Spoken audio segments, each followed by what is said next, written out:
Welcome everyone. Today, we're taking a look at part of what we've been building for our next update. Locked and Loaded, releasing September 2nd. And what you're about to see is over a year's worth of work. And in this devlog, we'll focus on animations,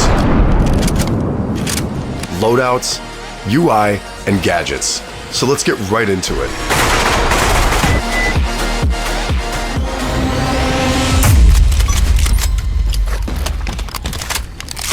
Alright, so most FPS games play animations the exact same way. Same reload, same timing, and it makes the same result no matter what's happening. But in real life, it just doesn't work like that. We asked ourselves a very simple question. What would your body actually feel in that situation? If you're calm, everything is under control. Your breathing is steady and your hands are really stable. But when things go wrong, when you're getting shot at, when you're injured, when you're just simply trying to stay alive, your hands, they start to shake. All of these elements together are here to make you feel the pressure your character is really going through.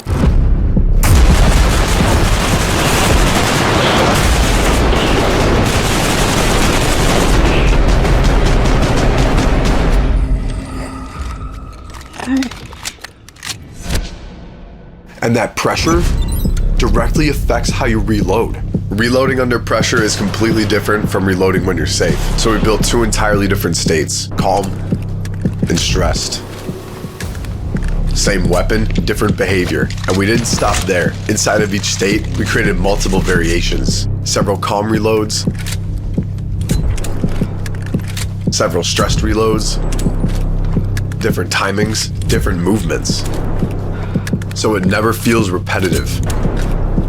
And this philosophy doesn't only apply to magazine reloads. It applies to every single weapon. Take a shotgun. Even something as simple as inserting a shell has multiple calm variations. Under pressure, those same movements become rushed with less precision and less control. The same goes for bolt-action rifles. Loading individual rounds also has multiple calm variations. But again, under stress, your character can struggle with a round or fumble it before loading it. Even operating the bolt itself has several calm variations. Under pressure, your hand can slip on the bolt, you lose your grip, grab it again, and finally chamber the next round. The more stressed you are, the more your weapon will reflect that. The revolver presented us with a very different challenge. Most games handle it the same way. Press reload, dump every round, insert a speed loader, and you're done. One animation, no matter how many rounds you fired. So we decided to do it differently. Every possible reload has its own animation. Fire one shot, you replace one round. Fire three,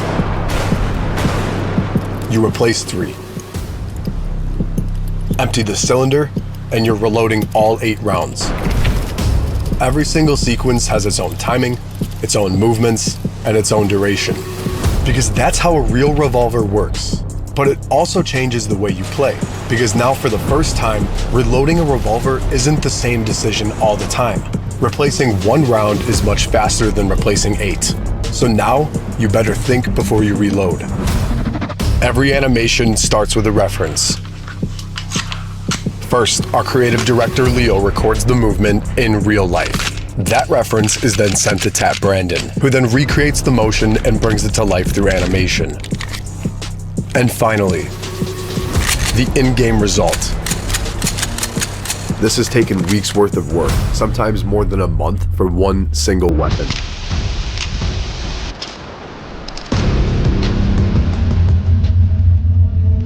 And even with all of that, we've added procedural positioning.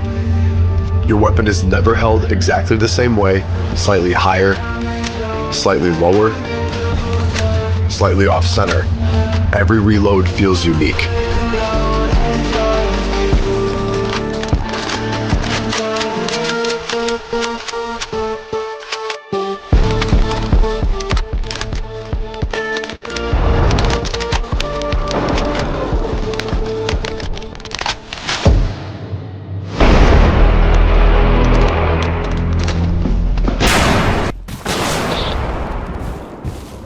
Since the very beginning of Bodycam, and even before Bodycam existed, we've been obsessed with ragdolls. They've been one of the most advanced systems in the project and one of the most appreciated by the community. But despite everything we had built, we felt something was still missing.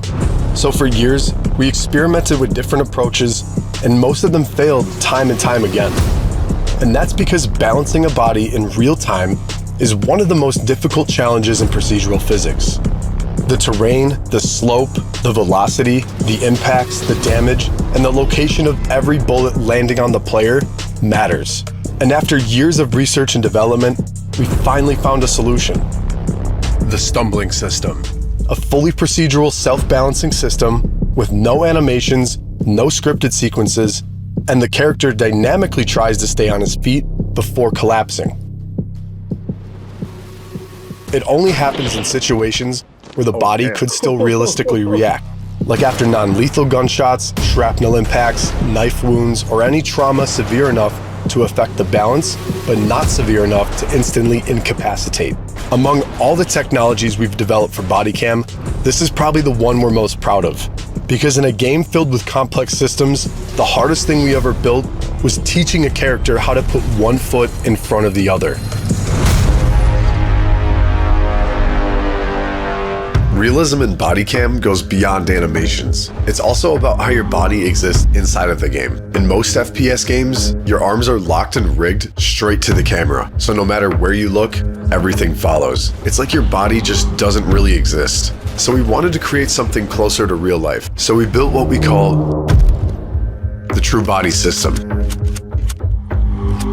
Your body is fully simulated and your camera is no longer driving it. It's just your point of view, so that means you can look anywhere while your character keeps doing the action. And this changes gameplay entirely, because now, if you want to check your magazine, you actually have to look at it. And if you don't, well, you'll simply miss it. A big part of immersion comes from the fine, small details. So we studied real Bodycam footage based on how the camera moves when you walk, run, or suddenly change direction. We took these ideas and we rebuilt our entire camera system around it so it feels entirely physical. Because in Bodycam, the camera's not just your point of view, it's a real object attached to your character. So when you respawn, your character turns it on, and when you leave, he turns it off. And during gameplay, like heavy impacts, sudden movements, or intense situations, your character can naturally readjust the camera to make sure it keeps recording properly. When a flashbang goes off or an explosion happens nearby, your character instinctively protects his face. And that same exact logic applies to the weapon. Your hands are never completely still, so after firing, your character readjusts his grip. The more unstable the weapon is, the more adjustments happen. And under extreme stress, after long firing sequences, these small adjustments can turn into real hand fatigue. And that same idea extends to your weapon setup, because stability depends on your loadout. And that's where weapon customization comes in. You can now modify almost every single part of your weapon. I'm talking about barrels, stocks, grips, magazines. Some parts unlock others. You want a sight on your AK? You need a rail first, just like in real life. And every part affects how your weapon behaves. A compact weapon is fast, but harder to control. A heavier weapon is slower, but more stable. You can even change how you aim. Use your main sight, or switch to a secondary one on the side. Or aim completely without optics. One of the biggest dilemmas in first-person shooters is how to achieve magnification in weapon optics. These days, almost every game relies on one of two techniques. The first and most common is simply by zooming the player's camera. It's fast and extremely performant, but it's not at all how optics work in the real world. The second one, mostly used in tactical shooters, is a picture-in-picture rendering.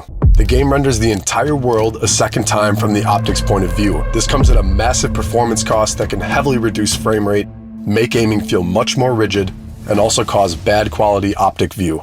That's why Bodycam originally didn't feature magnified scopes. Like many other studios, we believe that this performance trade-off was simply unavoidable. But Bodycam is built around realism, and we simply couldn't settle for a compromise. So after months of research, experimentation, and optimization, we finally found a solution.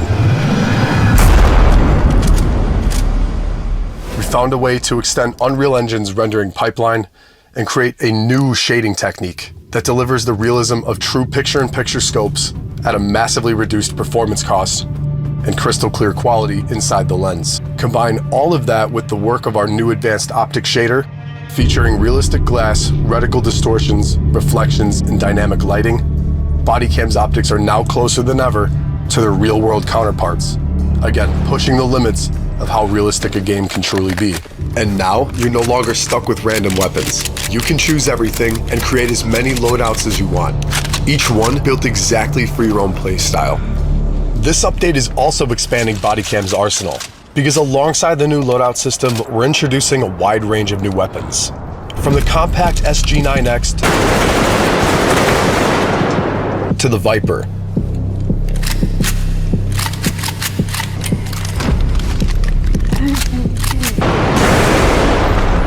The R12 automatic shotgun, the Rivington 700 bolt-action sniper, the Draco, the CR75 pistol, and an expanded selection of grenade. And it's not just about weapons. You also have gadgets, like RC cars. They're fast, small. Use them to scout, distract, send them straight into your enemies. And now, drones. But no, I'm not talking about arcadey drones you see in other FPS games. We wanted something real.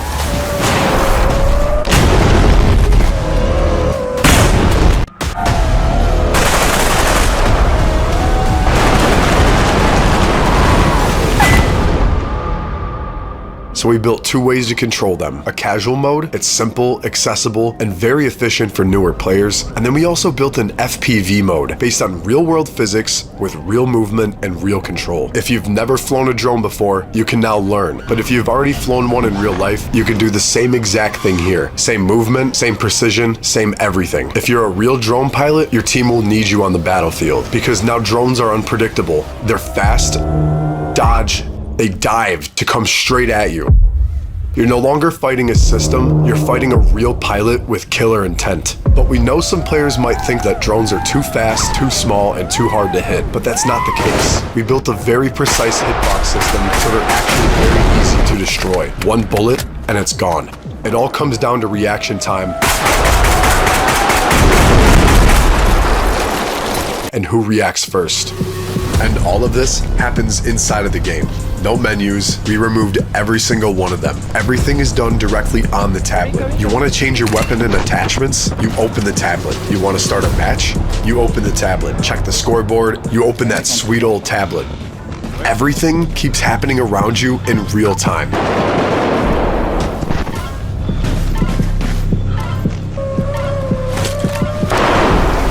Alright, thanks for watching everyone. We hope you got a glimpse of our vision and the work behind it. This is just one part of the update, and next week I'll dive into our sound design. I'm talking about a full rework with gunshots. Oh shit, I'm down.